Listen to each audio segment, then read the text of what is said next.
Hi, I'm Akino Chikada, a Senior Product Marketing Manager at MarkMonitor. Did you know that social engineering is one of the top 3 security concerns businesses face today? This begs the question, what is social engineering? Well, quite simply, fraudsters manipulate people to have them divulge personal and confidential information. It's a type of confidence trick that differs from the traditional con in that it's just one of many steps in a more complex fraud scheme. Using social engineering is easier for the fraudsters and often more successful than trying to crack into the system. Social engineering attacks often have a multi-pronged approach. Fraudsters are moving beyond email, which is usually where we look for phishing attacks. They're continuously evolving their strategies, and it's important to stay up to date on the variety of threats that are out there. Let's look at some of the other channels.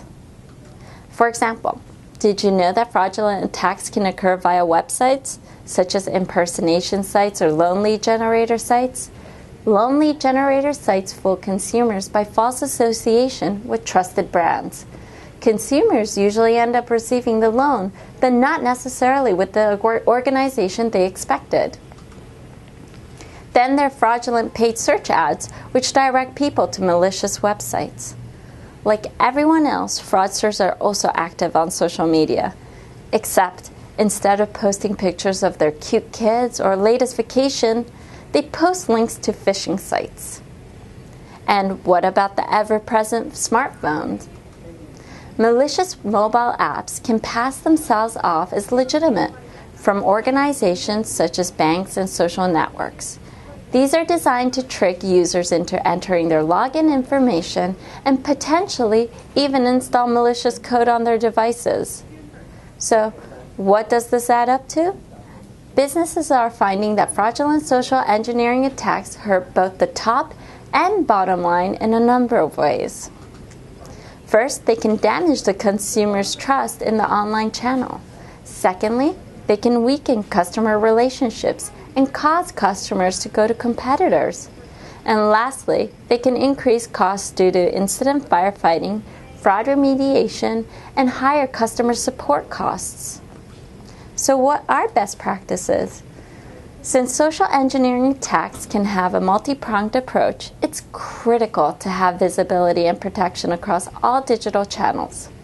Detection and enforcement mitigation strategies across each channel can increase consumer trust.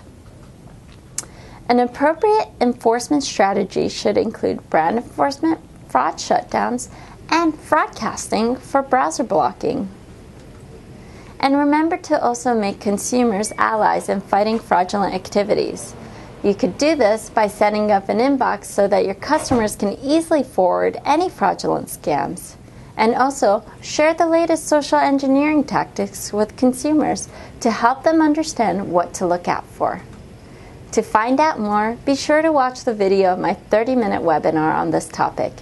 And you can also find us at MarkMonitor.com.